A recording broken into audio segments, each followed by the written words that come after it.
to Raconteurs News. Hello and welcome to Raconteurs Too. I'm your host, Ade Hardy, reminding you that this world belongs to everyone, not just the chosen few. Thanks to Chuck O'Chelly for the past 2 hours here on autonomousmedia.net. And if you're listening live with us, you can catch us in the chat room. There's a tab down the bottom left-hand corner of your screen. Click on that. Click on AM chat room and you'll be able to get yourself involved with tonight's show. You can also catch the podcasts on autonomousmedia.net and, of course, at raconteursnews.com. A couple of weeks ago, I did a show entitled Opposites Distract, where we were discussing, I was ranting, should I say, about various subjects, including money. And at the end of the Raconteurs 2 shows, I always say, if you've got something to say and you want to come on and say it, then please get in touch. And almost immediately at the end of that show, we had a couple of people post and say they wanted to come on the show. So please welcome my guest tonight, our very own Freeman Jack. Evening, Jack. And, of course, Kenno, who is in northern Spain. He spent all day in his polytunnel at the top of a mountain in Spain. Hi, Ken. Good evening, Ed. Good evening, Jack. Good evening, Ken. Good evening. Now, this is either going to be a train crash or it's going to be a great show. But, guys, please remember it's my birthday today. I'm not feeling fragile. I've not been smoking, not been drinking, not done anything. But I would like some of me left by the end of the show, please. I'm sure we can manage to maintain a reasonable level of decorum. I'm good. That's great. I don't know about Ken, though, but anyway. Right. Well, that's all right, because I've got the controls here, so I'll just mute him out. That's true. Yeah, but you're not allowed to do that tonight, Jack. I'm saying nothing.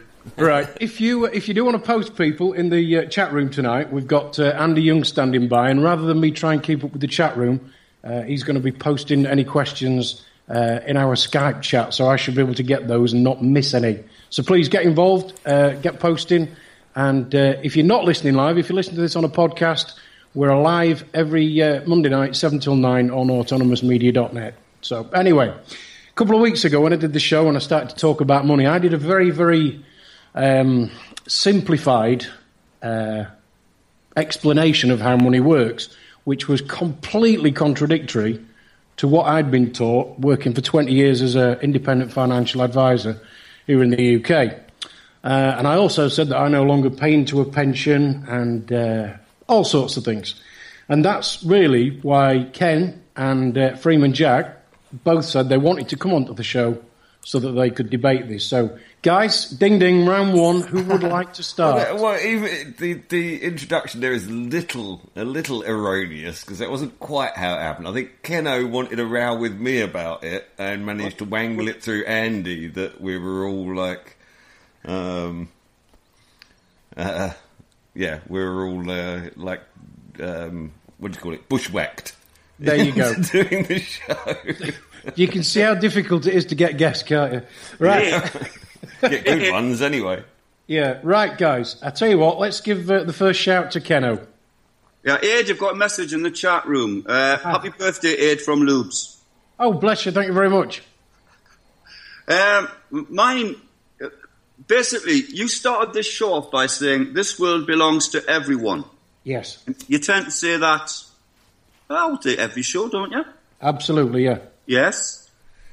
This world belongs to everyone, and the only thing that's stopping everyone from having a fair share in it is money, from my point of view. Now, I started off, it's the first thing that I woke up to was the fraud of what the money system. Now, I became friends with a fellow of the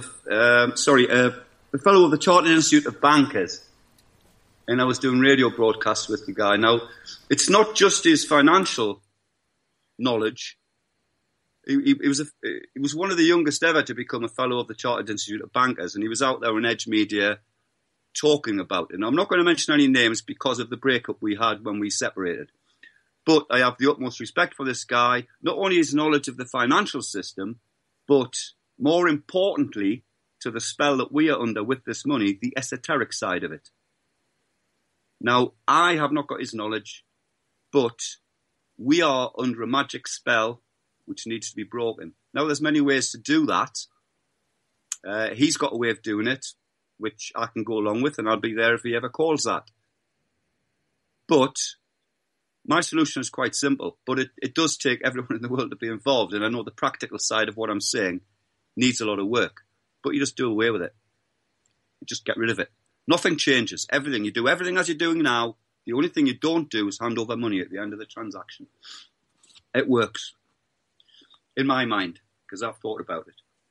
Now, that's my stance on it. I've gone from being, yes, we need debt-free currency, we've got to have control of the money, to being, hang on a second, money, the religion of money, causes all of the problems. There isn't a problem around today that is not connected with money and the distribution and control of money.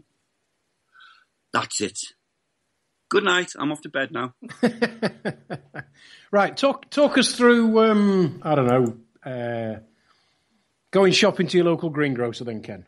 Go shopping in the local, do what you do now. To start with, I mean, it's organic, so it will become what it should be. But I think it'll take 2 to 3 generations because of the fact that people will wake up to the fact that they can have what they want. Now I see poor people going berserk at that point, buying expensive cars or not buying. Basically, to take your scenario, you go along to the grocer's shop, you go into Asda if you're that stupid, and you put your stuff in your trolley and take it to your car. That's it. It's that simple. So what incentive is there for the people who own, in your example, Asda, to actually put stuff on the shelf? What is the incentive? For them? Well, I would like to think that places like Asda would go out of business. Yeah, I'd agree with that. Because business is what that's about, not food, not caring for people. Because you cannot buy, unless you want a cheap DVD, don't go to Asda. Because there's no food there. Now, that's another side issue as far as I'm concerned. Food is produced for profit rather than nutrition. Now, we all know that. Mm-hmm. Money dictates what we eat. Now, everybody involved in the whole process is in the same situation, right? The owner of, it's Walmart, isn't it, that owns Asda? That's right, yeah. The owners of Walmart are in exactly the same position as I am. They may not do that. I can't see a reason. I would go to my farm and say, can I have some eggs and this and that. Now the farmer's got everything he needs. He's got everything he needs. He doesn't have to charge me for anything. He's going to keep on doing. We need farmers. We need people to do certain things. We need builders. We need road makers. We need train drivers, bus drivers, car drivers. I mean, my scenario, part of it would be that, say, if you want to go out for the evening, you either phone a carpool and pick one up and go and drive it yourself, or a driver comes and picks you up. At the moment, it's called a taxi, and you've got to give them lots of money. But I see more of those around. People don't need a car. You just phone a car up or bring one online or whatever, and off you go and do it. Everyone's in the same position. There is no need to exchange tokens. No, okay. I'm going one hell of a leap. It's taken me 9 years to get to that point. Okay, so if you've got, I don't know, a driver, a guy who's got a car. Yeah. What's the incentive for him to get up off his arse and work at 2 o'clock in the morning? Okay, right. What this system will need is a commitment. I would guess, off the top of my head, to say you must work for 20 years. Okay. Right? It's national service, if you like, or world service, because it applies to everyone. You work for 20 years. At the moment, you've got to work for 50, 60, then they won't give you a pension. Right? You work for 20 years. That's your input. And if everyone's doing that, just think about it. What real jobs exist at the moment? Real productive jobs. Let's go the other way. I'm sorry, I jumped straight in there. Jobs you can get rid of, or empty jobs as I call them. Top of the list, banking. Yep. Right? Insurance. Yep. Things like, well, marketing, for example, you don't need that. DWP, Revenue and Customs, you don't need that. keep on going, keep on going. There are so many jobs which don't actually produce anything. So the one I hate the most... 80% of jobs don't actually produce anything. Yes. What's the point? What are they there for? Councils. Why have councils become massive businesses? Because of money. Yeah, and I think the thing that always gets me about councils and official bodies, whether it be local, regional, or national, or even international, they always say things like, "Oh, well, there's nothing in the budget for that." Exactly. Well, doesn't mean I haven't got any money, because if I go down to the travel agent and book a holiday, and I tell him I've got a budget of 1,500 quid, it don't mean that I've only got 1,500 quid. I might have 15 grand sat in the bank. I haven't, by the way, but you know. But my budget for that. So when they say, "Oh, there's no money," there is. There's loads of money. Otherwise, they wouldn't have lost it all in the. Was it Scandinavian banks? Yeah, it's anything to do with banks is fraud. It's all a con, and they are fraudsters. Now that's quite a sweeping statement, and I'm prepared to stand by it because I talk to these people on a regular basis. If I go to a bank, I love it, and they hate me going to their little counter. I got to that stage with the DWP as well, because being a national expert on their system, I knew it inside out. But at first, when you go in, when I first became a claimant from being a highly paid IT technical support, their top man in Britain on that particular system, when I went in as a claimant, I was naive, thinking, "Oh, you tell them the truth." I mean, I was working with the force, for example, and they were using my van and my PA. I was providing sound and light for them. Mm-hmm. Now, I produced my accounts. I only do it because they're mates. I used to do PA hire, but I hate working for anyone who I'm better than, which sounds a bit arrogant, but it's frustrating when you, say if I was doing some punk band like The Clash, I've picked one of the good punk bands. Now, they're nowhere near as good as me, unfortunately. Now, that would come through, as far as I'm concerned, while I'm doing sound for these guys. So I picked the best band in England, The Force, and they are mates, and they're using this, and they paid me a bit. Now, getting back to the point of the story, I produced spreadsheets for them, showing figures in red that I was actually losing by them using this, and they're giving me a bit of money to cover things. But things like keeping a van on the road is very expensive, repairing gear, buying top-class gear, and all of that is expensive.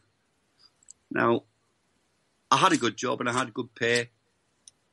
I had the BMW, I had the whole lot, I had my initials on the number plate. I was in there, I was part of it. And the realisation that it's all false is quite a position to come to. But I had none of those thoughts while I was in the system doing very nicely, thank you. I would agree with that. It isn't until I came to the DWP from the other side and realise how they just take any dignity that anyone's got and rip it from you. They want to rip your soul out. At first, say again, sorry. I'm just going to say, we've got a question from Jesus. Well, a couple of questions. The first one, if money is linked to a cult, what cult does it come from? That's from 237 a few seconds ago. On that one, I have not dug into that. My ex-partner would go into that in depth. I've read certain books. I mean, this goes back to the Venetians, the Phoenicians. This goes back a long way. I've got a book. I read The Financial Vipers of Venice. The London bankers still seem to worship Mithras.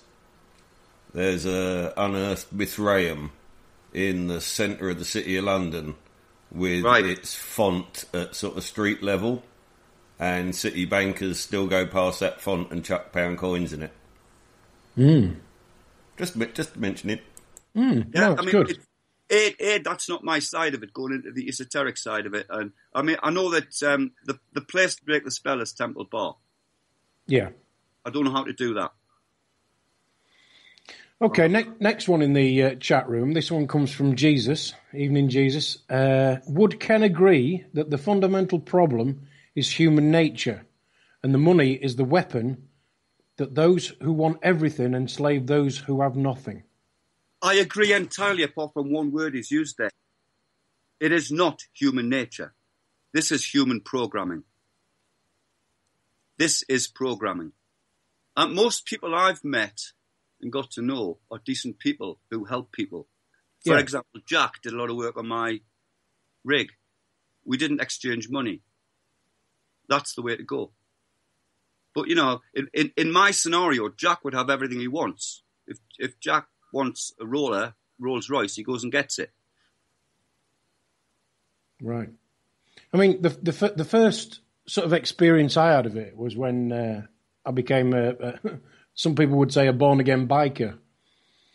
And for lads who ride bikes, you don't exchange money. You just do, you know, favours for mates. And there's no calling favours in, you know, it's just...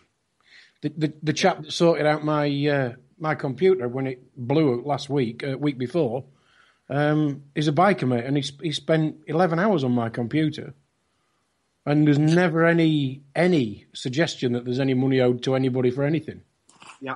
Because mates just do favours for mates. That's what we do. And it does make a refreshing change, I have to say. It's fantastic. Jack, what's your thoughts? Ken's had much of the floor so far. Yeah, well, I thought I'd bite my tongue. I mean, first of all, let me put my cards on the table. What you're actually describing there, with your mates more than happy to do enjoyable tasks for you for free, or to give you things that they have spare for free, is known as the gifting system. Sometimes it's got a more modern equivalent called the giving forward system. And essentially what you're looking at there is a more or less a closed loop system where there's like a circle of mates. Yeah, so it's like everybody is watching everybody else's back, and it goes round in the big circle. Yep, yeah, that's exactly what that is. And exactly. So in those circumstances, so let me just put my cards on the table. As somebody who has experienced a more or less cashless society and lived for 10 years as a New Age traveller where virtually no money was ever exchanged, virtually no goods were ever exchanged for any labour or spare material resources. Whatever you had was everybody's, including your body. You know what I mean? Your graft, your sweat equity.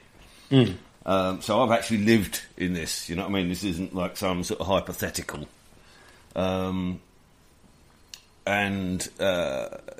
Essentially, when you are in a position to be able to have these sort of closed loop social circles where the free distribution of material resources and effort can be achieved without the need to hold your hand out to guarantee that what we're actually talking about here is we're talking about an energy exchange.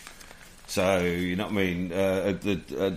The anthropologist, archaeologist that I refer to in my work on money, who I believe has probably studied the subject in its historical context by actually looking at where money arrives in the various archaeological records, in the various archaeological layers, and what it was that was different about the society before the money arrived as to afterwards. And the thing that he came up with was slavery.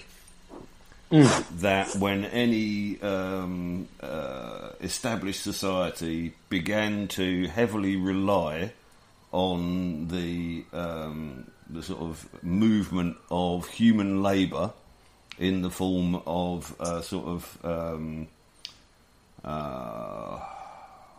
formalised slavery, rather than just an informal slavery of, you know what I mean, I'm going to dominate you and make you do what I want individually. as some kind of a state-sponsored slavery, we get into the position where the value of a slave is in its ability to generate wealth, or at least to create convenience, which is essentially what we're talking about with wealth. Wealth provides convenience. Okay, so if you have an excess of money, then you are considered wealthy, and what you buy with that money generally is more convenience. And in sort of pre-industrial societies, that convenience is what allows for all of the higher elements of society. So, you know what I mean, the ability to do international trade and to establish large manufacturing bases and basically acquire the materials and the labour to be able to conduct endeavours that are way above and beyond anything that you as an individual or you as a bunch of mates could ever get together without it. And so essentially the value of a slave was in the amount of wealth that it could generate, he or she could generate by way of this, you know what I mean, providing convenience, and that this had to be measured in some meaningful exchange. And the reason why sort of the likes of gold was settled on is A, because it's inoxiable, it doesn't rust, so it's not going to go away over time. If you drop a gold coin in the ground today and come back in 1,000 years, it will still be as much gold in the ground as when you dropped it there.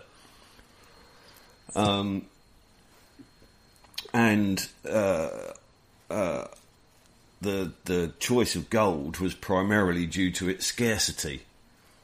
So the actual value that's being exchanged is the ability to mine this scarce resource, i.e. gold, and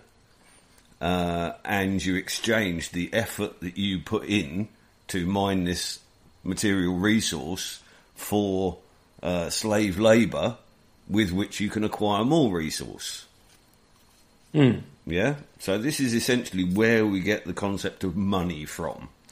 Now, what David Graeber says is in all pre-monetary societies, including modern ones, because there's a couple of still really quite remote tribes that are fully hunter-gatherer, and so have basically no need for an agrarian lifestyle, have no social sort of needs for large-scale building. They just build what they need to live in, all of this sort of caper. And in all of those cultures, he finds that this gifting is the sort of default.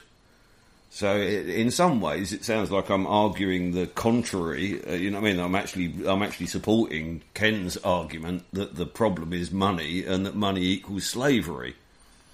However, that's an incredibly low resolution, overly simplified model of what money has become. And it's just too... I mean, let's try and think of an example. I don't know, I suppose the gun is quite a good example, that the development of the modern sort of shoulder firearm was responsible for the need for producing high-grade casting that had never been done before, high-grade machining that had never been done before. The invention of mechanised warfare meant that you needed to be able to produce goods repeatably. The export of things like railways to the Far East meant that now you had to have standardisation on things like nuts and bolts. And what was I can't remember. Where was I going with that?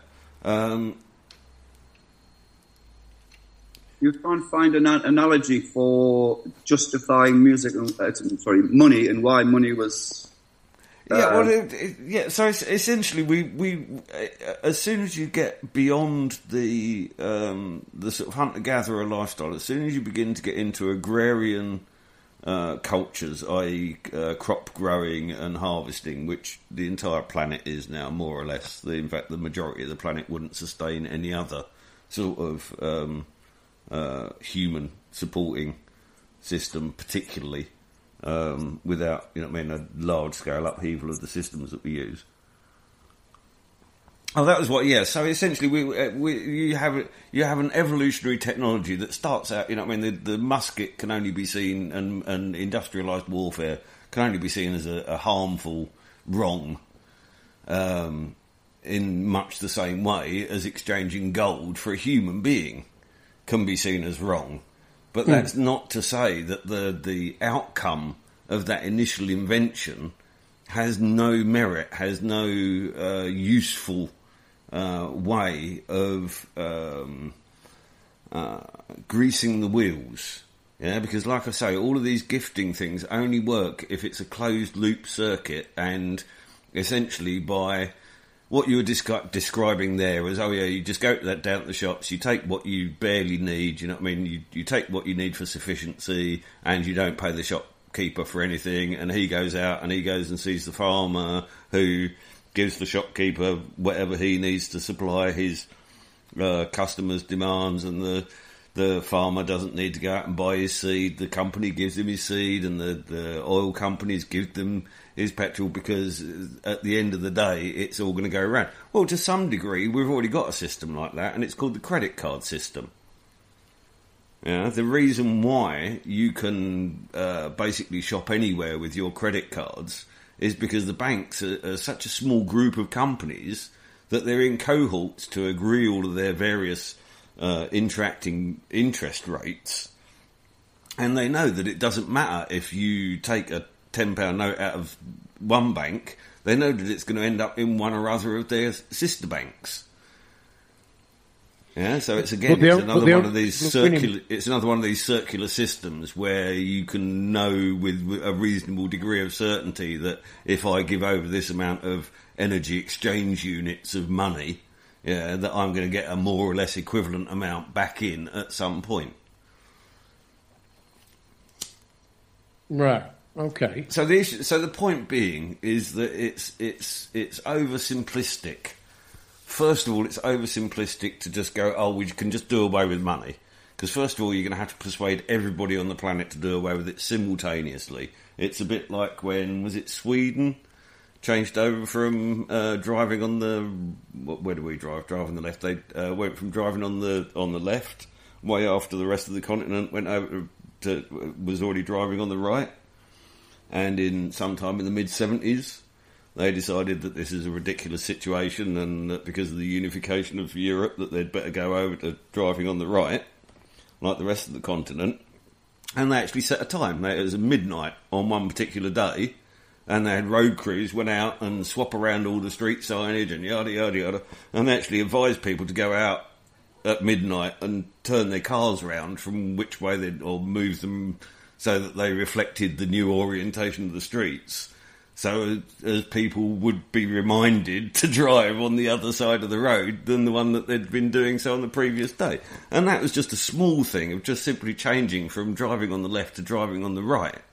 If you're talking about removing the entire global banking system and all of the mechanisms and structures that are dependent and interdependent on there, I think it's just too oversimplistic to do. However, that doesn't mean that what you were suggesting doing with the gifting is not the right way to go, and that this is, if we're going to change the attitudes towards money, we need to view it in a completely different way and calculate it in a completely different way, which is where my show 9, I think, of the Psychonautilus, my real money show, we'll go into some depth if any of you wish to revisit that in my podcast archive on freemanjack.net. Essentially, it's a useful system.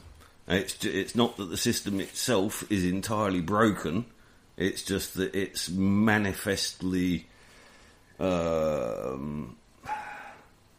manifestly harmful in its current format and serves only those who already have, and definitely not those that have not.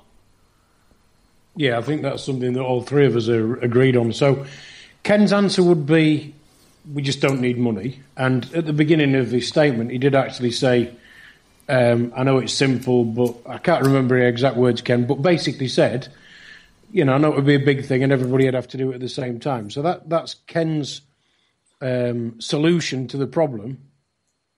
What's Jack's solution? Yeah. Sorry to interrupt there. I just say one thing. Put the meme out there. Put it out to the people of the world. Now, Jack has just described what I refer to as the program. The programming is deep. You have to break the program. The program is bad. It's meant to have losers and winners. And have you seen the scale of which the winners are so far ahead now? It's getting massive. Worse by the day. Yep. Now, granted, surely that's not money's fault. I was just about to say, Jack. I was just about to say, yes. And for years, my stance was, yes, we issue our own currency. But then the next simple, easy, logical step is, why do you need it? So what about the paraplegic? What about people who can't contribute? Do we just get rid of them, or do we look after them? Oh, absolutely, we look after them. Well, this is where I would go with that is parallelism. If you want to accommodate a system where the means of international exchange is a unit of value, and I use that term very carefully because value is very different from money. Yeah, I mean, here's a good one for you. Get your head around this, okay? If a rich man gathers more than he could ever make use of, how much value does the extra money add to his life? Oh, absolutely none. Absolutely none. So we can clearly see that that value is not money. Yeah, if I gave you a £2 coin, you're not going to feel particularly wealthy, are you? Yeah, if you're a starving kid sitting around outside McDonald's, hoping that one of the people going in is going to drop a wrapper on the floor with half a burger in it, so you're going to eat that day, that £2 is going to be like, you know what I mean? Like a dinner out at the Ritz. Yeah? And money is very distorted when money has no value attached to it. See, that if we were to look at bankers, and I mean the top of the tree bankers, I don't mean the people who work in the bank. Their value is power. If you were to look at, say, an entrepreneur, his value would be taking an idea, an invention, or whatever his thing was, and making it so valuable to everybody that they all wanted one. And the money would be nice because it would come with it, hopefully, if he manages to run his business correctly. But the actual value for him is the success in getting his product or his idea out there. Yeah, but he's not going to exchange that value for a remuneration as well, in order that he can continue doing that. And this is, like I say, it's what I would really like to see. I mean, first of all, we've got compound problems with the way that money's derived, the way that it's handled, the way that it's diluted is a really big issue. I mean, let's just go there just for the minute. Anybody that thinks that bankers bailed out this country to the tune of £3 trillion, first of all, has no concept as to what £3 trillion actually looks like and what it could buy. 4 billion. Secondly, this was essentially the government giving the Bank of England permission to add 3 trillion in noughts to the end of the existing balance,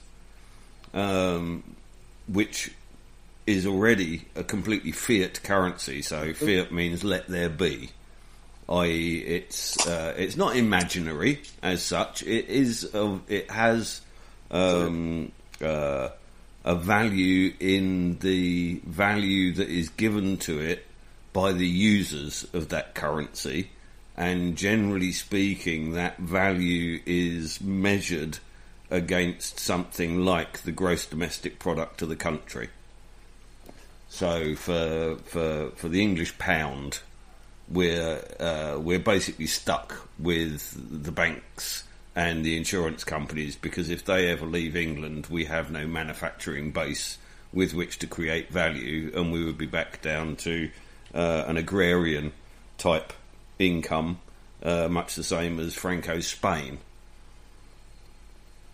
Again, you see, this is the thing. This is energy harvesting units, and energy exchange units, and that's my mate Sibes is the one that gifted me that particular little construct, because he was much like we all are, and objecting to money, and then had this kind of epiphany where he realised that perhaps there was a bit of a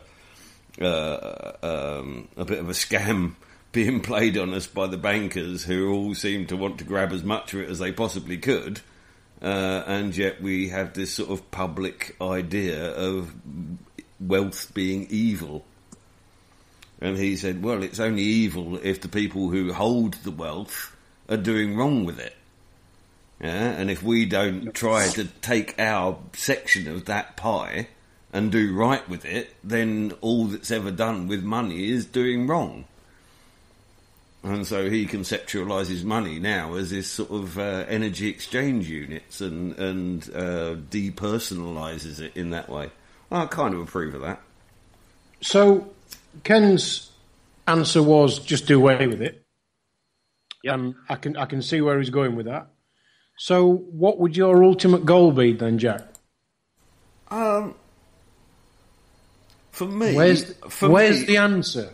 Well, to me, the answer is, first of all, if you're going to have fiat currencies pegged on gross domestic product... See, this is the other issue as well, is we can't return to a gold standard. The amount of... We haven't got any. Well, it's not even a matter of that. There just isn't enough gold, unless you were to massively devalue all of the currencies around the world. And frankly, populations are not particularly fond of having their currencies devalued. Jack, can I ask a quick question, please, at this point? Again, what happens to a country who hasn't got a gross domestic product? And I have studied economics, by the way. Well, normally they spiral into debt because they're lent money by the pariahs that surround them. And then once they've fallen into enough debt, those pariahs normally basically take them over from the inside. How can a country borrow money? Well, it doesn't, does it? It borrows energy exchange units. And it does through the means of contract most often, so sometimes it's done through force. To me, the simple answer to that is because a country is a corporation. They're no longer land masses with people on them. They are businesses. Well, this is patently true.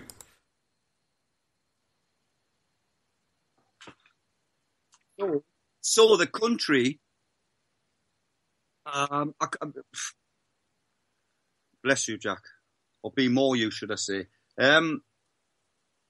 The countries that you keep seeing suffering, that nice Microsoft man's trying to help out by giving them vaccinations, all these black people that they're trying to get rid of in Africa.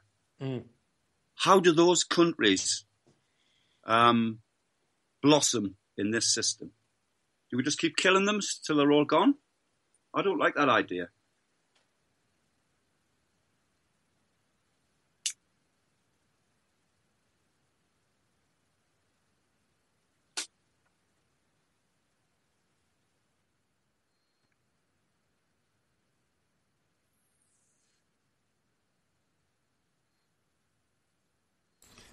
Didn't have your mic on. Let me try that again. We're talking about parallelism here, yeah, where with the gifting system, you have a mechanism of exchange where you remove a large proportion of the things that rely on monetary remuneration in the current sort of paradigm. Yeah, and the more of the likes of the bikers and the hippies, and I do a thing called the green economy where, literally value grows on trees or thereabouts. And you remove as many of your exchanges from the monetary system as possible, eventually you get to a point where the monetary system is only actually engaged in the things that it's good at, yeah, which is metering the supply and demand of international trade. And as idealist as I would like to be, I'm not a utopian. I can't see some rejection of money globally, unilaterally, in every country simultaneously. So whatever system you're looking at needing a system of parallelism, where you have both the banking systems and a degree of either honour or barter or gifting.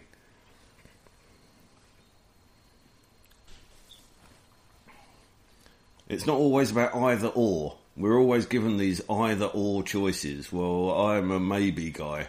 I see lots of possibilities in between either and or. Jack, you're expressing the way I felt round about a year, 2 years ago, which I see as the next logical step from trying to sort this problem out. The problem that you're describing at the moment, the problem that we have at the moment, is the people who control it, or the monsters that control it. I don't think they are people, actually. That's another discussion. What's a person? As far as value is concerned, I'll put this general question out. Who is more valuable? Is it David Beckham or is it Ronnie the Road Sweeper? Ronnie the Road Sweeper. To me, yes.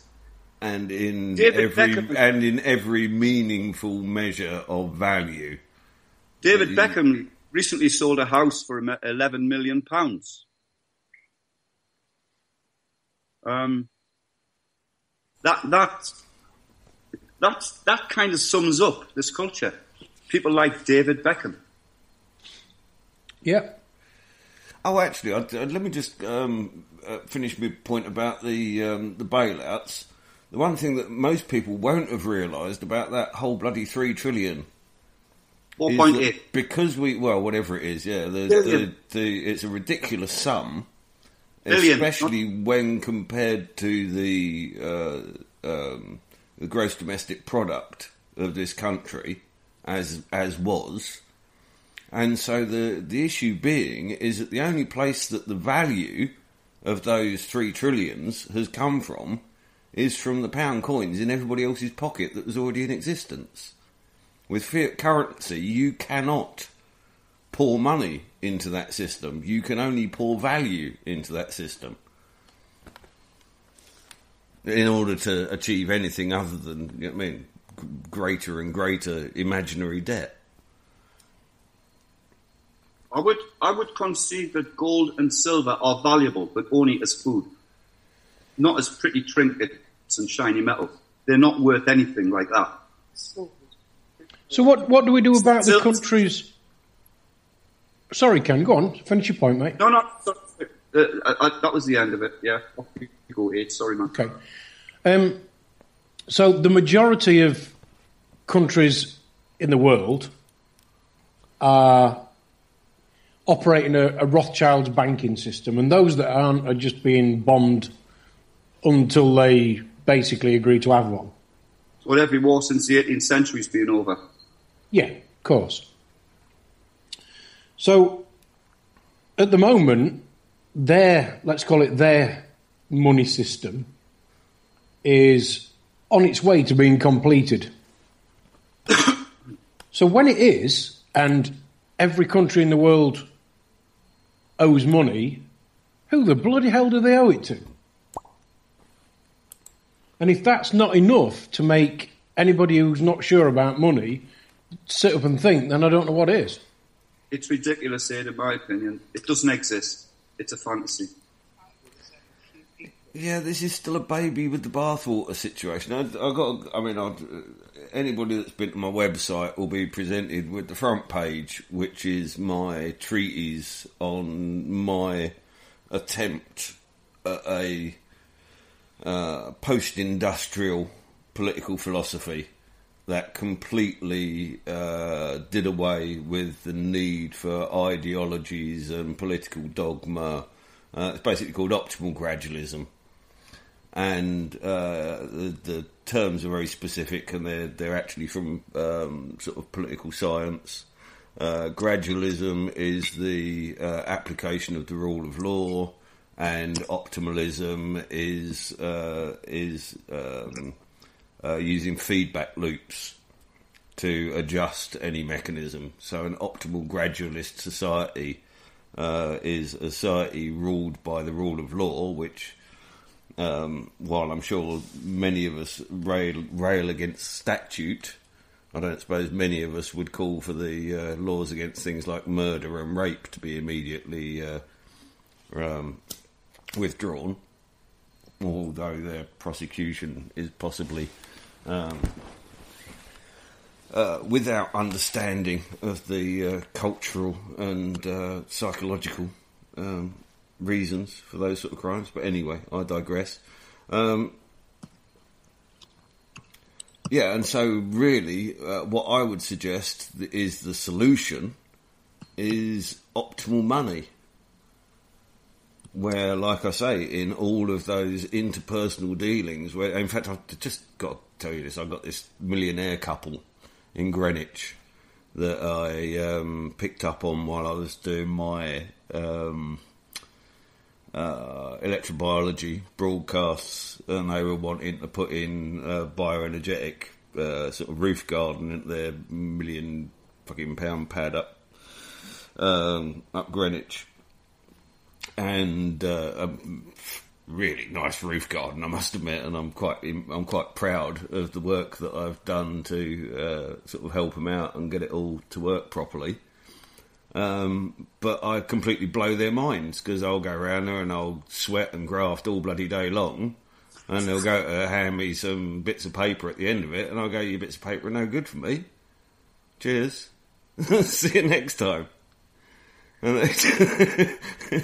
one's a businessman and the other one's a corporate lawyer, and they just can't fathom me at all, and it's hysterical.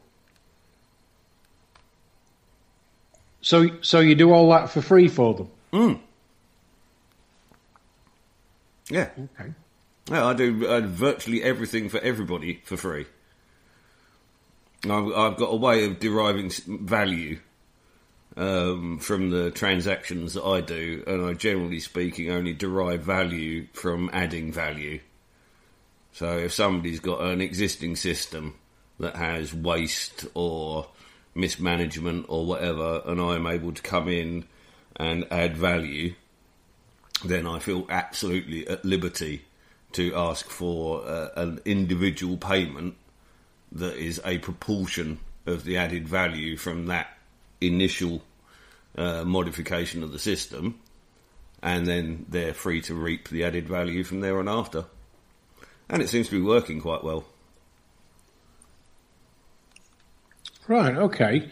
And funnily enough, I'm also sort of half converting the hard-headed, hard-nosed businessman that I'm doing business with to my way of thinking. Because they're seeing that it's working so bloody well. This is the other thing as well, which we can't just stand on bloody platforms and go, you must. I don't like it. It's not fair. Yeah? Show me a bloody better way to do it, and people will follow. And lead by example, and lead with your life.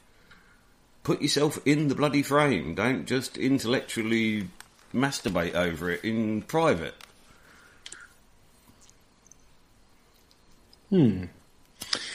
So I'm both an advocate for a workable monetary system and of a gifting society.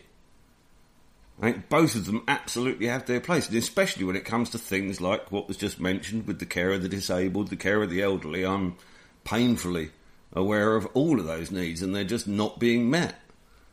And part of the reason why they're not being met is because we're also driven trying to get money to survive, that we don't have time to care for those people in our own lives.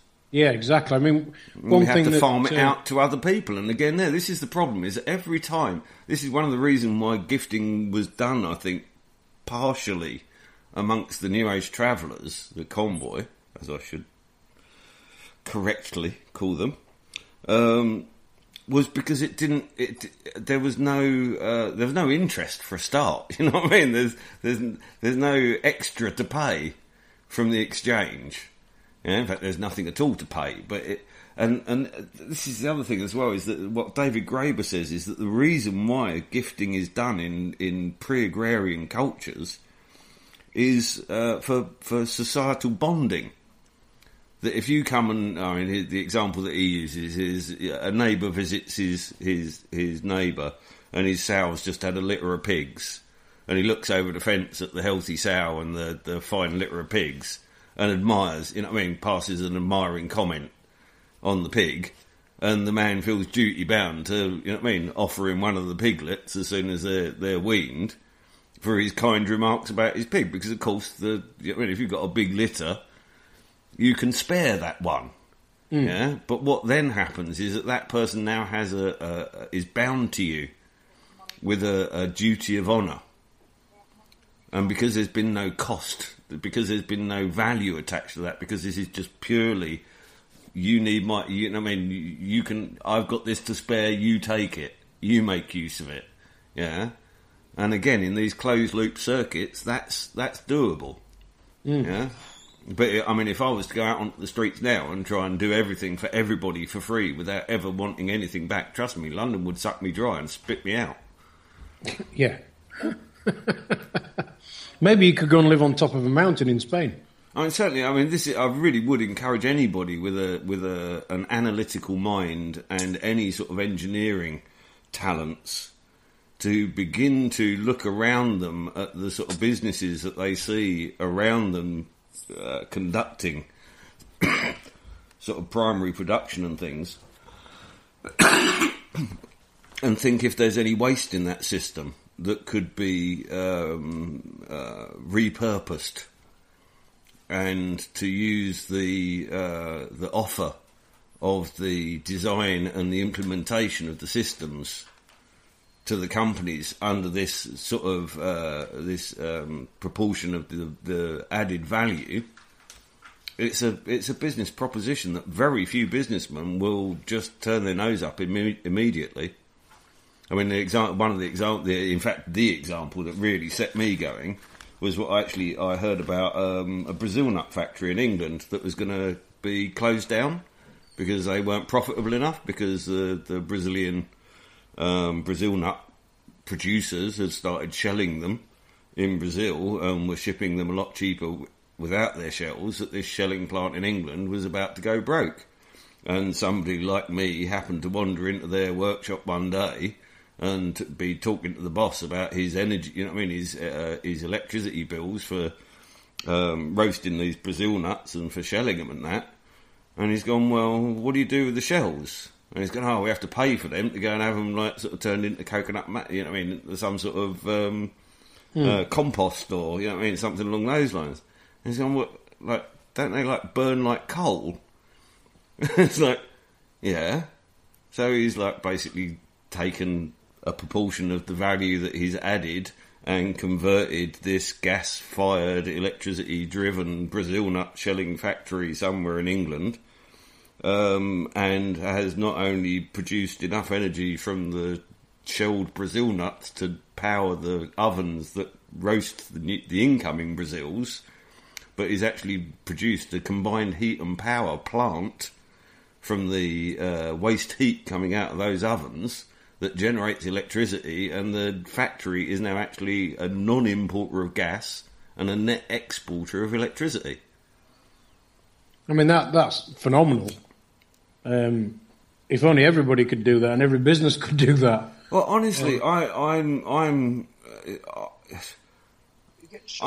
can't be anything particularly special. I'm a mechanic from bloody Hornchurch. Okay, I've got all sorts of interests in hydrology and hydraulics and all sorts of other weird and wonderful steam power and all sorts of things. But every single goddamn system, especially electricity generation or transmission, I see basically effort being thrown at brick walls and then trying to catch what sloughs down the wall. Mm. I mean, every single hydroelectric dam, the dam is stopping the flow of the river. And then you're trying to catch energy out of the water that then has to go down out of a plug hole at the bottom. And it's just like, ah. Yeah, I mean, going off grid does. If everybody could just go off grid, I'd be awesome. Well, I mean, that's certainly a topic that we can come back to. Is because we're on the hour now, believe it or not. Would be the impact of energy independence on any efforts of individual or group sovereignty, and it's utterly crucial. Mm.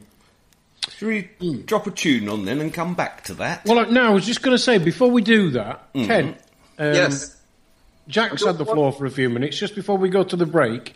Yeah, fair enough. Anything that you want to add? Well, just on the example of using the husks to create heat and whatever came from that, people with fish shops were using the fat in the diesel engines. Yeah, I've heard that one. And they were getting pulled up by Revenue and Customs. You're not allowed to do it because of money. There was actually quite a push on that a few years ago, but then it was a case of you had to have registered it and you've got to pay the appropriate duty on it. So it just became where there's no point whatsoever. So we'll just go down a local Texaco garage and buy some instead. Yeah, a good friend of mine used to give classes on making biodiesel. I mean, I can remember... Again, there you see, we have biodiesel being lauded as this great saviour from fossil fuels, and anybody that's spouting that just simply has absolutely no concept as to the global energy demand and how much of the land mass we would have to give over to things like corn and hemp in order to be able to supply even a small fraction of our current use. Well, the first thing we could do is get rid of all the cotton production. No. But anyway, and put hemp back in because it's much better at doing everything. Anyway, like you said, we are almost on the hour. Tonight's subject is money, and it just gives us a great excuse to play, one of my favourites, really. This is, of course, Money from Pink Floyd.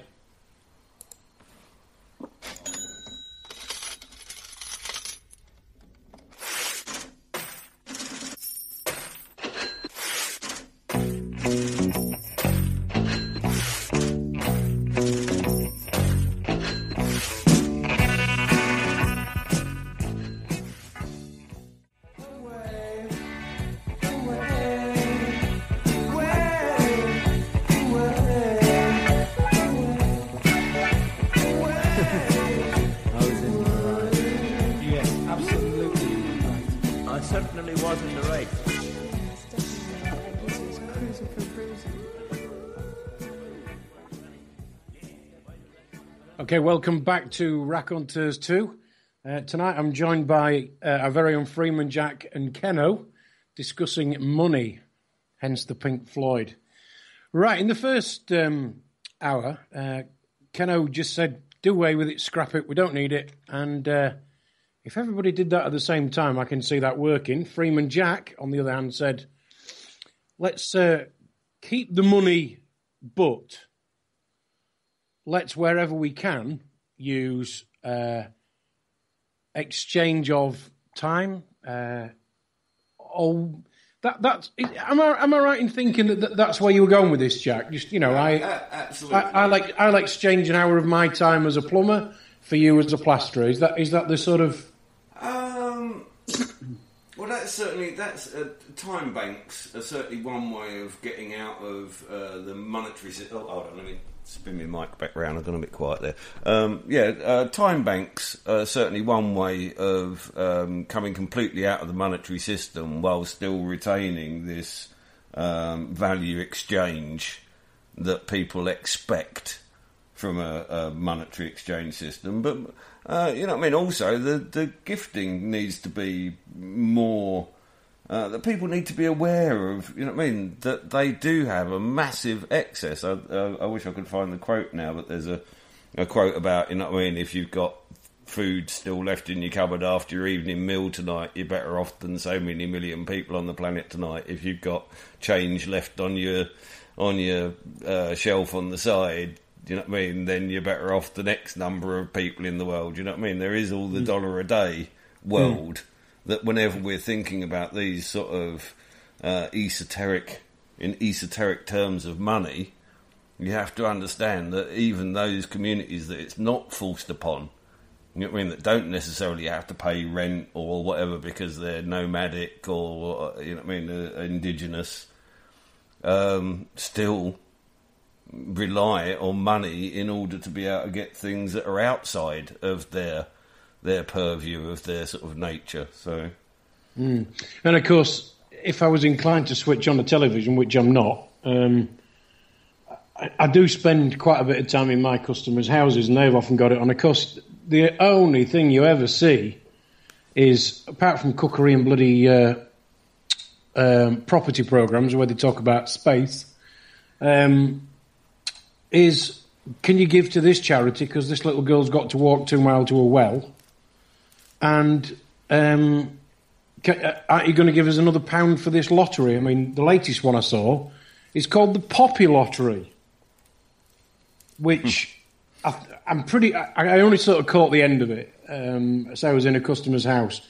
And it's a lottery ticket run by, the people that sell the poppies for Remembrance Sunday. Come on, help me, guys, my brain's not working. I tend to wear the German Iron Cross on that day.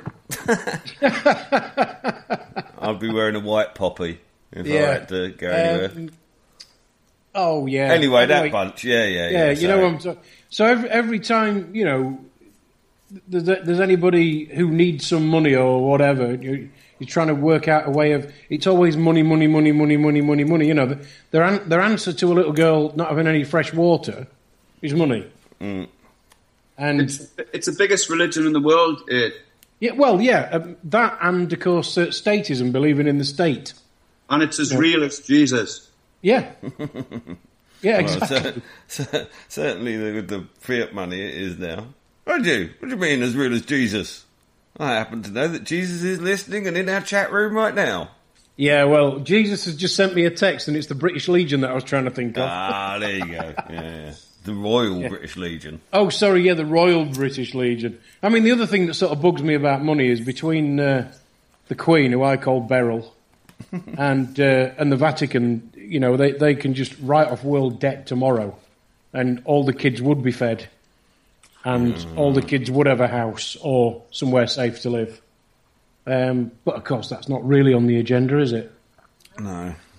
And the point being as well is that the liberating of those funds would generate so much wealth as well, even in the current system.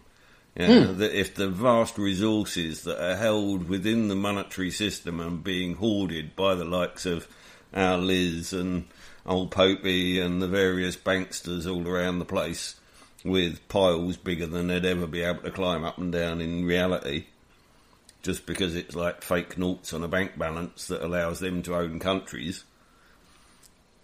Yep. So this is the thing, if we're going to undo it, if we think of money in terms of energy exchange units, then what do we do to generate more energy? And in other words, how do we get more people to realise that actually the pound in their pocket isn't?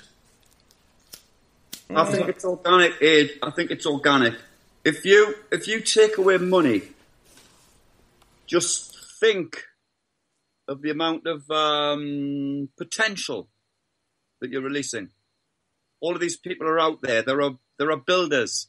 It's the thing that put me out of business when I was working as a courier. I was delivering to the building service. It went tits up and people stop building. Now, those men are still there. The buildings are still needed. Yet, because there's no money, you don't finish it. That's not a problem in my system. It gets done if it's needed. It doesn't get done if it isn't. There'll be no more new Safeways opening up or whatever these Tesco's, let's call it that one. There are other supermarkets, by the way, if you want to go into them. I try to use the local grocer and the local butcher, but look, the point being is that what's really needed is for people to basically take an energy survey of their lives, and they need to possibly do quite a bit of research to work out where it is. I mean, basically, we in the West here sit on the top of an energy pyramid with millions of people walking and using animal transport, and the God knows how many teeming hundreds of thousands riding little step-through mopeds in the Far East as their mode of transport in order to get them to and from their sort of agrarian lifestyles, which supplement our Western lifestyles on the back of their poverty. And if you can give me a meaningful way that we could move resources from those that sit on piles and have all the power and control all of the armies to those that are completely off the bottom of the pile. And I like to often think about it as a bit like the Star of David, as two intersecting pyramids. We have the pyramid of those that have money, being the downward pointing pyramid, where sort of the more money it's like a money equals power scale. So the higher up, the more money per person you've got, the more power you have. Well, the bottom of that triangle is pointing out of the bottom of the sort of bottom of the power triangle. Yeah? So all of those that are below a certain point on the upside inverted money pyramid basically have no power at all. They may have a little money, but they have zero power. They have no agency in what is done and what can be done. I would put the word perceived in front of the word power there, because it is just a... Well, it's only perceived if the jackboot isn't coming through your door by the well-funded, well-fed militia that are being paid by the totalitarian dictatorship that's decided that they own your country. Yes, it is still a perceived power that they believe they have.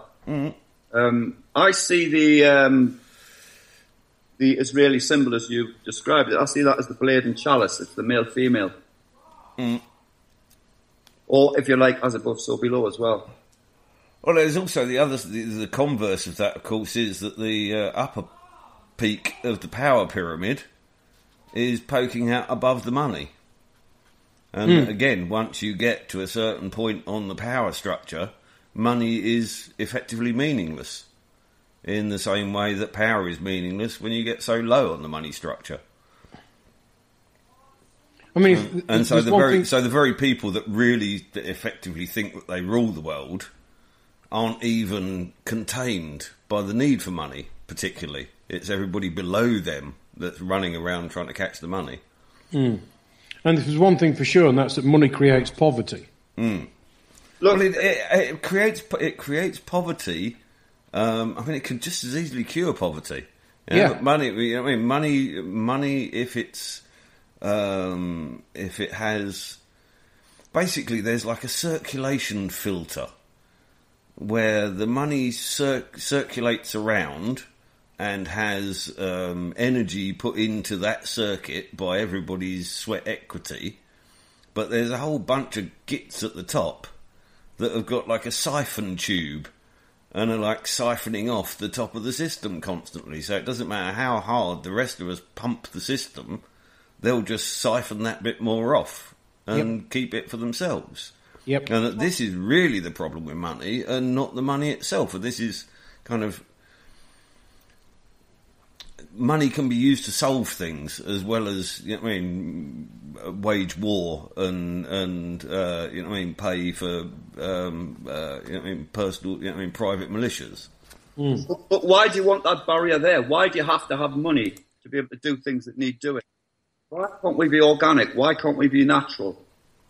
Well, first of all, you're kind of assuming that every single culture... I never assume anything, Jack. Please. Well, never. Okay, but in your assumption, every single culture around the planet, regardless of whether the Rothschilds or the Rockefellers ever got anywhere bloody near them, because this goes back, for thousands of years before they were ever on the planet. It does, yeah. Why they have all kept money, even if they're no longer a primary slave-keeping or slave-trading state. Some of them weren't even slave-trading states in the first place. They just adopted money because it was the way that the other states expected to be remunerated. But they have it because it's a control mechanism. Well, you see, we've got to go back to this sort of initial... We've got to go back to this initial kind of agrarian thing and look at where sort of leaders and sort of the priest class really come from, and even the whole sort of origins of what a temple was appears to be about the protecting of excess for times of need. So as a society, individually you could only reserve a certain amount of any excess conveniently, the material resources to build the containers and to manage the preservation process was very labour demanding.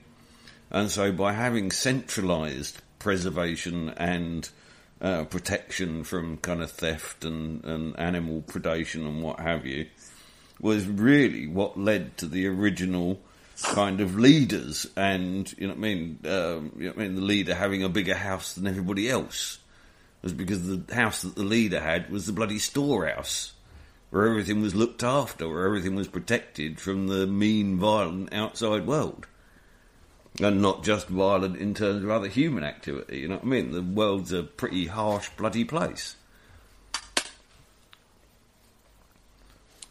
You can say that again. The world is a mean, harsh place, without a doubt. So there's nothing wrong. There's no greed in protecting an excess for emergencies. Yeah, and then if the emergency doesn't come around and the harvest the next time comes around, well, that excess is now actual excess. It can be distributed freely. Indeed, it could be said that it needs to be distributed freely in order that it doesn't dilute the value of the incoming crop. But that's the problem, isn't it? That they do destroy crops to stop exactly that, to stop the next crop being worth less money. Oh, God, yeah, no, absolutely. I've seen some appalling abuses of corporate purchasing power. I've seen in Kent a lot of the farms will sell their entire harvest years in advance to a single purchaser, and effectively that purchaser dictates the criteria under which those purchases will be acceptable, and that those criteria are variable and under the purchaser's purview.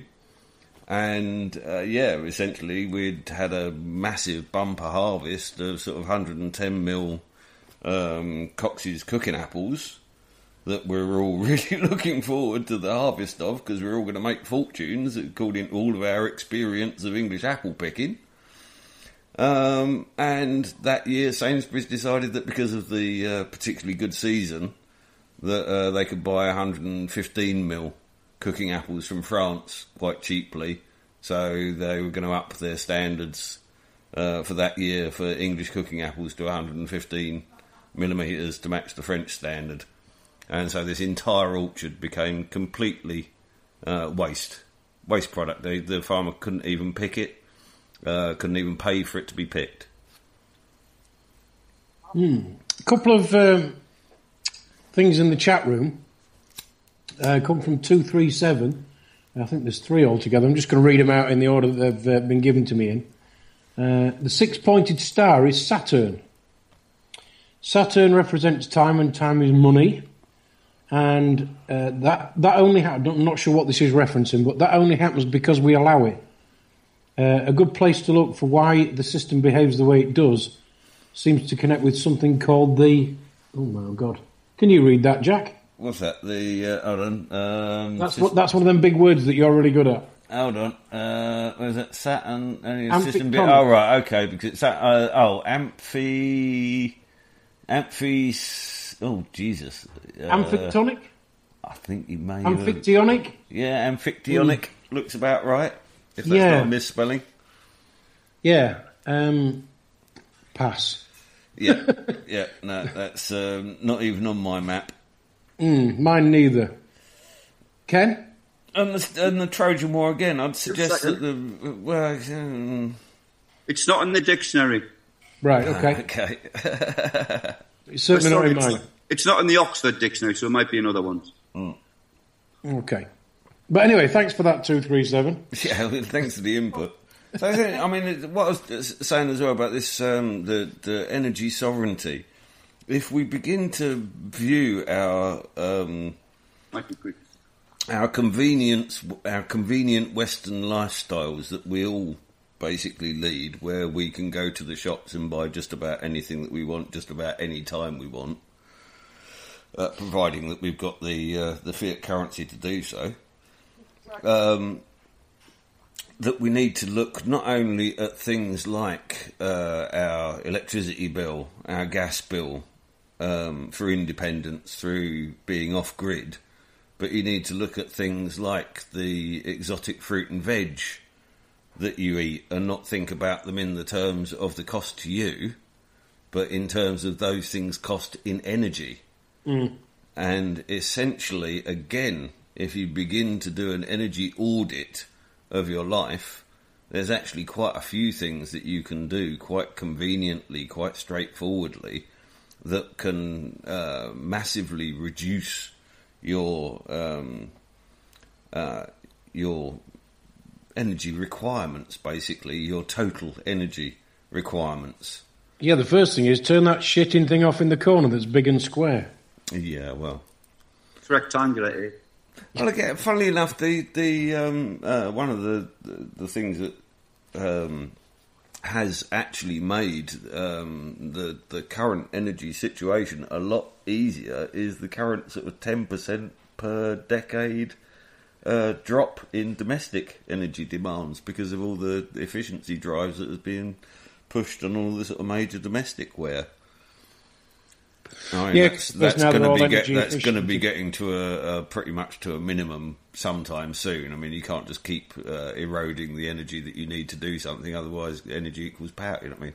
I think it's no relevance, Jack, and I think it's a phony bone of contention because you'd find different energy ideas being given the air. You know, they would not be closed down the way they are now. We do not need petrol, diesel. We don't need the way electricity is generated now. We don't need this gas. We don't need any of that. It's all there. We can do it. They've just brought out the 0 point, haven't they? Where was that? Was it China or was it somewhere else? Sorry, Ken, a 0 point? Energy generator. Right. Yeah, there's been so many claims of 0 point energy. There's certainly something in that. But I would suggest that, the whole relativistic and, just general relativistic quantum physics model is really going to just be leading everyone up the garden path on that one, and that's probably why we're not seeing the sort of advances that we are seeing. Because if you think there's a case of mind control going on with money, trust me, the mind control being conducted amongst the sciences at the minute is way in excess of anything that's being done with money. I mean, I'm a firm believer in that the technology that we use nowadays is probably about 50 years behind what's actually out there. You know, we don't need... That used to be true. That used to be true, but it really isn't the case anymore. And again, it's one of these curves of diminishing returns. Yeah, where essentially the nearer you get to a perfect technology, the less advance you get per unit of input. But if we said... So basically the SR-71 is still pretty much, as far as we know, as far as we can tell, about the only... still about the fastest military jet that they've managed to make to this date. And if you go and look into the engineering requirements for achieving that then, those fundamentals still hold true today. If we believe what we're taught in school. Well, I think that, when it comes to the heating and cooling of metals, it's pretty, there's not a great deal of question about the principle of if you push something through the air fast enough, it gets very hot. And if it gets very hot, it expands a lot. And actually compensating and catering for that expansion in flight with something as sophisticated as a 2,000 or 3,000 mile an hour jet is just a phenomenal achievement, and still to this day, doesn't appear to have been exceeded. But then there are some people who would say that actually the UFOs that we see are really there's machines that we're not aware of, that we've never been told about. There's plenty of that too. I think that possibly they have militarised and not perfected but developed anti-gravity. But from my reading of that, first of all, you wouldn't be able to get out of the atmosphere with it, and secondly, it's hugely unstable, and thirdly, you can't fire a gun out of it. Here's another for you, Jack. I don't believe in gravity. Well, I'm a Wal Thornhill admirer, and I hold with his theory of the electric dipole for what we call gravity. So gravity is in fact an electrical attraction. I agree with you. Which is why they've... Hang on a minute. Can we just get that on record? Just say that again, Ken. I agree with an awful lot of what Jack says. He just needs to break the programme and see it for what it is, and he will get it. It's really... again, you got to realise, Ken, is I've spent an entire adulthood immersed in this question. It's not something that I've just woken up to. And I have gone from probably being much the same as you are now, and convinced that the state is, a monster, that, that authority is misplaced, that money is unnecessary, and everybody should be free and all war should end tomorrow. Since those days, I've become more of a realist. And like I say, what I try to do now is I try to refer as much as possible to things that I know personally and, if possible, have placed into practice in order to be able to speak about the actual doing of them rather than just the hypothesising about them. And this is where I'll keep referring back to this optimal gradualism, that if we adopted optimal gradualism pretty much broadly across the board, then you have a mechanism with feedback loops built into it, and then everybody can see. It's essentially, optimal gradualism is going to be the only way that we're going to basically persuade the rich to let go of the bloody reins. Yeah? Can I just interject? Because 237 did come back with fictionic. Stems from the Trojan War, so perhaps it's Greek. Oh, right, okay. Thanks, 237. I just thought I'd get that. So I assume from Trojan horse it means like something being presented as one thing, but actually being intended as being presented as a gift and intended for offence. Not the Trojan horse, Jack. The Trojan Wars. Ah, right, okay. Which that was part of, presumably. I mean, if we look at any attempt at all for anybody to, how can I put this, circumnavigate the Rothschild-type banking system. Return to the rule of law. Well, who could we take? Gaddafi.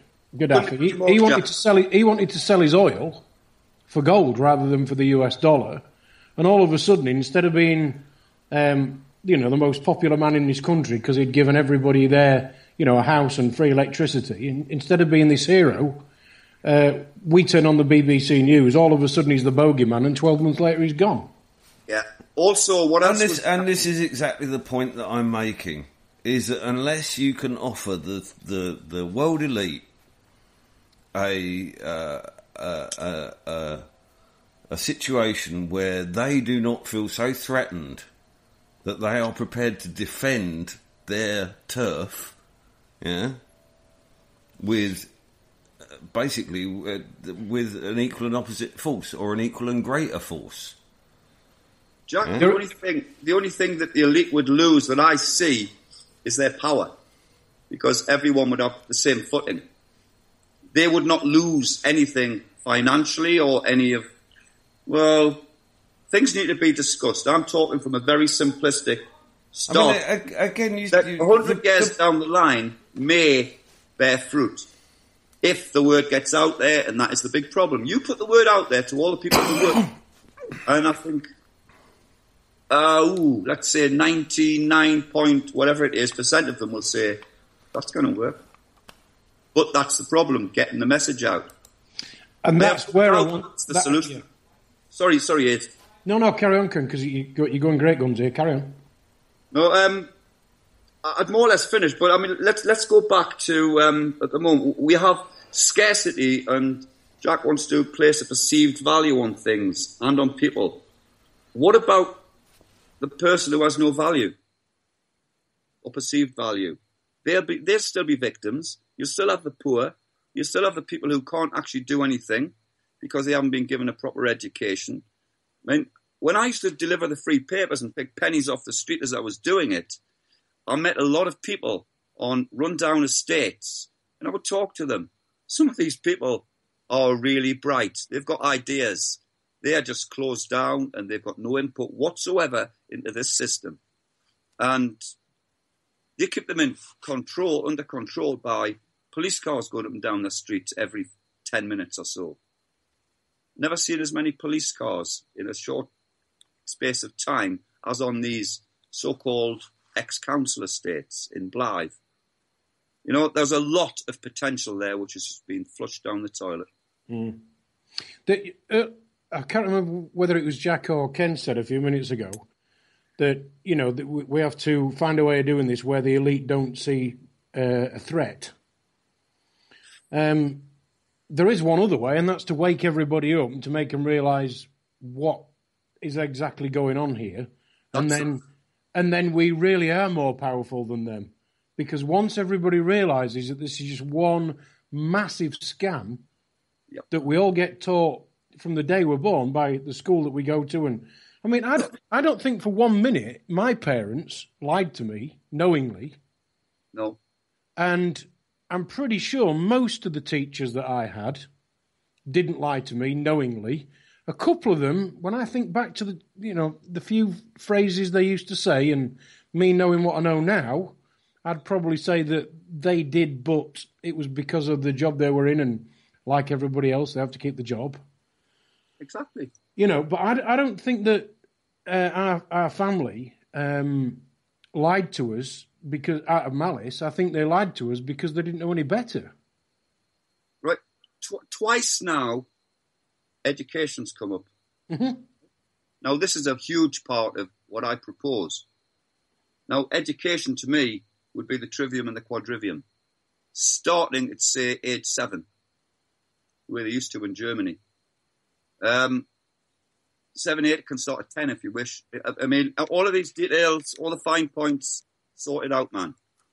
It's flexible. But let's just say a kid starts school at 7, they learn the trivium and the quadrivium. That is basically grammar, logic, rhetoric. That's a trivium. You then learn arithmetic, geometry, music, and astronomy. Now, I would add to that astrology, because my experiences of that over the past couple of years have been absolutely, I cannot deny it's a real science. And unlike physics, which has been proved to be bollocks, astrology is a real science. And well, the one word that I remember a lot of at school was theory. This is the theory of this, and this is the theory of that. Well, I've got a theory for you. Let me go home and you can work out your theory on your own. But, why do I need to know a theory? Yeah. Everything's a theory. Yeah. And scientists follow rules. What? That's not a scientist. There are no rules to what a scientist does. No, exactly. And to be fair, if they're teaching a theory, then it's not a fact. Exactly. Science is all theory. Kids should go to school to learn facts. Or kids should be taught facts by their parents. And they're not. It's just theory. It's indoctrination into a system, into a society that keeps everybody dumbed down and subjugated. Yep. You were trained to be a slave. I work with graduates, and they're the thickest people I've ever come across. Yeah, we used to have a saying that was, see that guy over there, he's still wet behind the degree. Yeah, absolutely useless. One guy I interfaced with was reasonable. The rest of them just, I'm sorry, I dropped out of grammar school and I'll leave them standing as far as common sense and ability is concerned. Yeah. They're just useless. I had a conversation on an aeroplane with half a dozen or 7 students from Durham University. The physics students were sitting next to me, very, very interested in what I was having to say about physics. The airline pilot didn't want to know about Field McConnell or Boeing's uninterruptible autopilot. He hasn't been taught about it, and he was so arrogant anyway that he knew. He didn't know that the plane could be taken off actually, you don't need a pilot. Of course you don't. So, they're there to make the people on board think, oh, well, there's a pilot there. Yet they do what they did to that German guy, crash him into a mountain, and then he gets the blame. Yep. I had a good friend, and this has got to be 25 years ago, and he was a laser technician. And he used to service machines that write the date on an egg with a laser, right up to military stuff. And various times I've been to various military places and whatever, and he used to tell me a little bit, but he said, Official Secrets Act. And I said, where have you been today? He said, you're not going to believe this. I've seen a guy sat in a bunker in England flying a plane the other side of the world. And that was 25 years ago. Yeah. Well, you've seen what they do. They now give them computer games and then kill real brown people. Yeah. It's okay, they're only brown people. They're probably Muslim as well, so that doesn't really matter. Yeah. Say the word Jew instead of Muslim in the same context and you'll be pilloried. Why is that? Yeah. I'm not going to go on an anti-Jew thing because I have a tattoo of a Jew on my body. I'm not anti-Jew, right? But I am anti-Zionist. I'm anti... yeah, absolutely. And it's all money. Jason. It's all money. Yeah. That's what's doing it. Yeah. Well, when you've got David Cameron saying that his allegiance is to Israel and it'll never change. That's treason. Yep. So, we've got about 20 minutes to go, guys. A couple of great thoughts about, what we could do without money completely and then what we could do with exchange, etc. My idea is that we wake people up and, yes. and we've then got a critical mass. And once we've got a critical mass of people who realise that this is just one big scam, when you got people saying, we'd have had to go to the bank and there wouldn't have been any money coming out the wall. Great. Let them sink. Because 3 days later, everything will be fine. This thing will sort itself out. I'm afraid that's hideously sitting here in central London, unless that means the major capital cities emptying of people, almost overnight. It certainly is not going to happen in 3 days. And again, you know what I mean? We're talking about the disabled, we're talking about the elderly, we're talking about people with huge families. The upheaval is just inconceivable. Let's again, with a low resolution understanding of how societies derive value and drive behaviour, whether that be good, bad, or indifferent behaviour, they drive behaviours. It's just too simplistic, and unless you can answer all of the questions, it's dangerous to suggest it. However, when it comes to waking people up, I think just simply the mechanisms of modern banking should be enough to rattle the cages of even the most sleepy of sleepers. Jack, are you not a bit of a Bermondsey boy yourself? I thought you were Millwall. Well, we're within the sound of the chants of the lads there. Yeah, why is that? Dead. Right. Well, Isle of Dogs. Mm-hmm. There's some beautiful buildings there that can be turned into. They're not needed anymore. They're not. None of those buildings are needed, from what I can see. There's some newspapers and there's some banks. Beautiful ready-made flats or whatever for the people of London. Isle of Dogs can go back to being somewhere where people live. Proper people. Guys, let's just get back to the banks and what happened with the bail-in and then the other thing that was talked about, which was bail-out. Or bail-out and bail-in. What are your thoughts on that, Ken? My thoughts on it's fraud. Yeah, that's a very succinct way of putting it. Yeah, I'm with you. Go no further, thank you. End of subject. Yeah. They're criminals, the highest level. And that's it. And if you're saying that they're criminals, then you're an advocate of the rule of law, and the problem isn't that they're criminals, the problem is that the law is not being prosecuted. Ergo, you are a gradualist. I'm a man. I'm explaining your own political philosophy to you. Thank you. I mean, a lot of people... And again, you know, I mean, go to my Freeman Jack site. I need to edit the copy that's up there. It's actually missing the last few lines off of the actual treatise. But you'll see there, it's a fully developed political philosophy, and it probably actually chimes with 90% of what you already wish to happen, and gives a reasonable mechanism, or at least a suggestion of a way of deriving a mechanism that would be a meaningful alternative to what we have, and that can be put into place individually and in small groups and societally, indeed, if not nationally and internationally. Optimalism is the key. Optimalism in everything.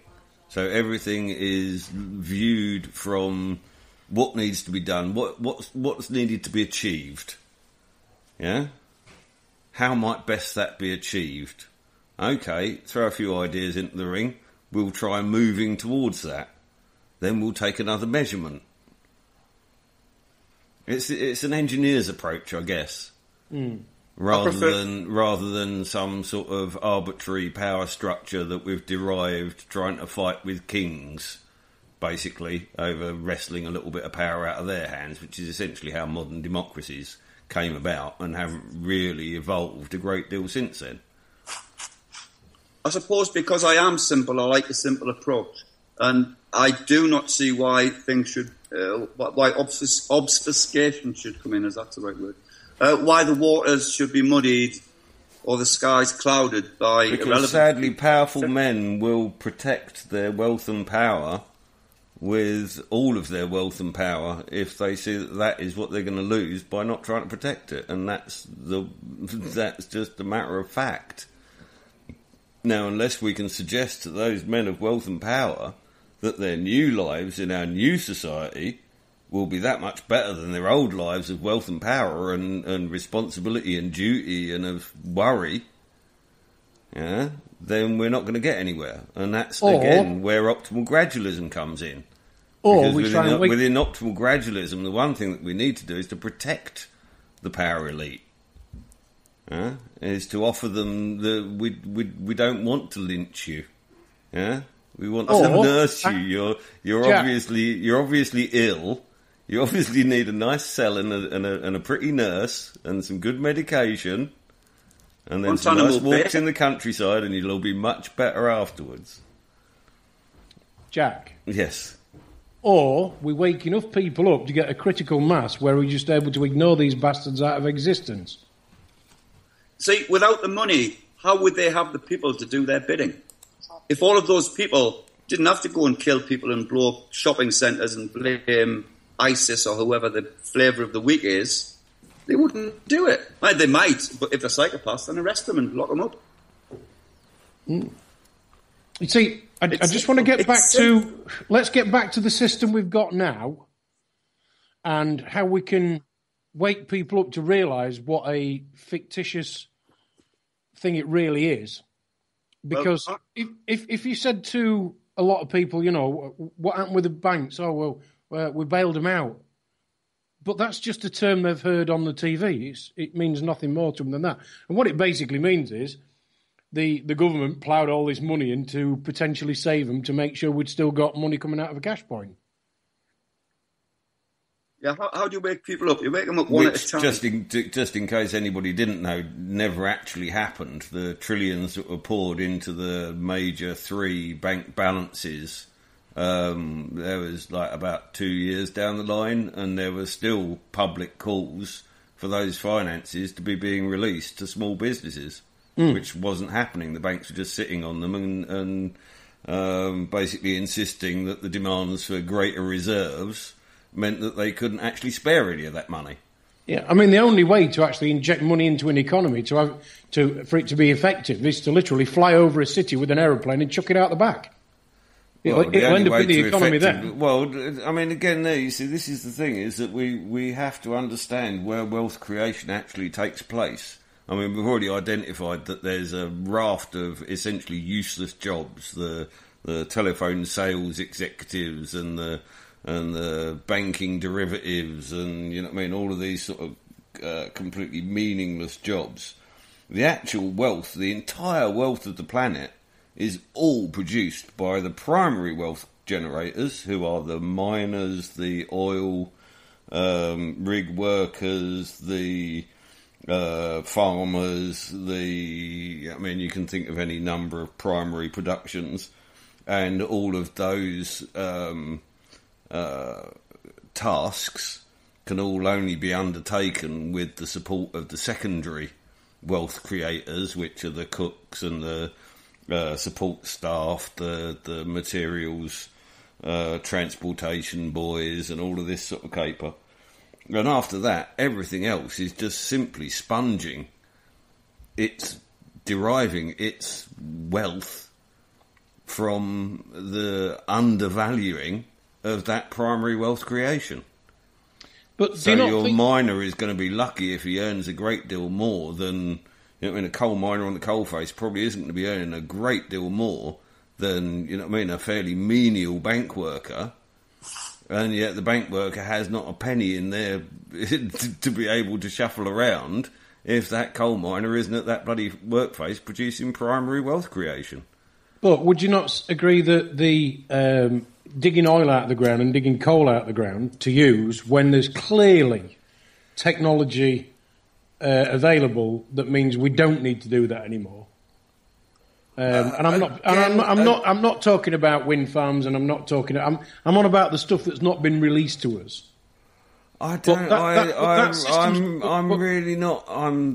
First of all, if everybody had free energy placed into their hands, and a means of deriving 0 point energy out of the field, the planet would cook within a bloody week. Because we're all so goddamn energy greedy and take no consideration over the part that we play in the energy pipe. taking energy from one source and placing it through our lives and then usually dumping it as waste. Yeah, but do you not think the elite are hanging on to this mining, digging things out of the ground system? No, honestly, hang on, Jack. In order to maintain their greed and making money from it, rather than for the fact that this stuff clearly is there. I mean, water's made of hydrogen and oxygen, for God's sake. Yeah, you're telling me that nobody's come up with a system of making that combustible safely? Of course they have. Oh yeah, no, absolutely. And there are actual mainstream companies now out in America that if you've got a big enough ranch that you can afford the large enough solar array, that they'll build you a hydrogen cracking plant that will fuel your car and all of your farm equipment and whatever you need, and supplies it with a suitable container that's safe to use in general circumstances. And yes, certainly the petrochemical industries have done their absolute utmost to suppress anything that would threaten their situation of dominance. Yeah, they're hanging on to that because they are going to continue to do that as well, as long as they have the power. And this is another reason why this parallelism, why this gifting really needs to be adopted as broadly as possible. And again, why this thinking of your own needs from the system to try and draw as many of those needs as possible from a situation where you are providing additional value. Right, we've got 5 or 6 minutes left before we need to play out with the tune. Yep. So my view is until we actually get a critical mass of people, that Ken's idea can't be brought in and neither can Jack's. So what can we do in our own way? What can we say to people? What can we do to, I hate the phrase, but let's use it, wake people up to make them realise that, the current system is just one big fictitious lie? It's getting there, but very slowly. It's an organic process, and I don't know what you can do to wake up the comfortable people who can't wait to get home and watch Coronation Street and go to bed at 9 o'clock because they've got to be up at 5 o'clock in the morning and all of that. Getting through to those people, and I was one of those people, it's very hard. It's a bit like making the step from what Jack's talking about, which is where I was to about 2 years ago, to saying you don't need it. You don't need it, and it frees everything up. It's a big step, but only because of the program. You have to break the programming. There is so much programming come out here tonight that, to me, is irrelevant. It's not relevant. Just break the program. That's what you have to do. Now, that's a hard thing to do because these programmers are very good.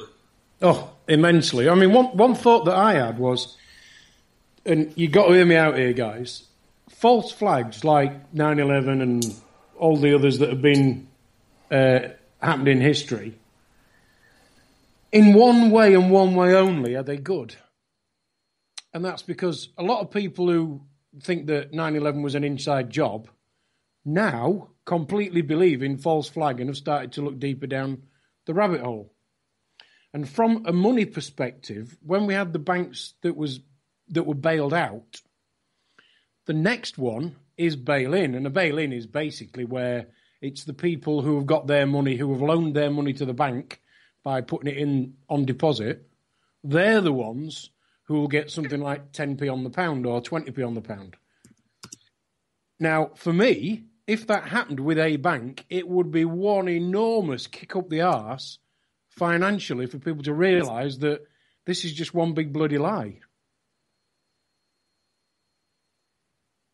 Certainly, I think shock tactics may be about the only way to really shift the comfortable, as my good friend Jack Outerworld from the Quantum Singularity likes to say, disturb the comfortable and comfort the disturbed.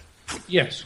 And this is also something with the whole, with Ken's criticism of the value-based model, is that automatically assumes that the people around somebody with an intense disability or with great infirmity or very elderly aren't going to innately, through their own natural human spirit, want to look after those that are more needy than themselves. Well, I would hope that, just by people wanting to be honourable. Guys, we're almost at the end, but what I want to do is give each of you 30 seconds just to give us a punchline, really. Jack, you go first. Simple answer to how do you wake people up? You live what you talk about. You absolutely live it. You live every minute of your life by it. You never cross your line, draw your line in the sand, and cross it at your peril. And you'll be surprised at how, if you're able to make a success out of your ideas, how people will be far more likely to pay some sort of attention to what it is that you're saying, if it's self-evident that what you're saying and what you're doing correspond. That's great. Ken, final word from you, mate, please. I agree with everything Jack's just said, and also I will add that, in my way of thinking, money attacks nature by removing balance. And I will state the example of the rainforests there as an obvious example.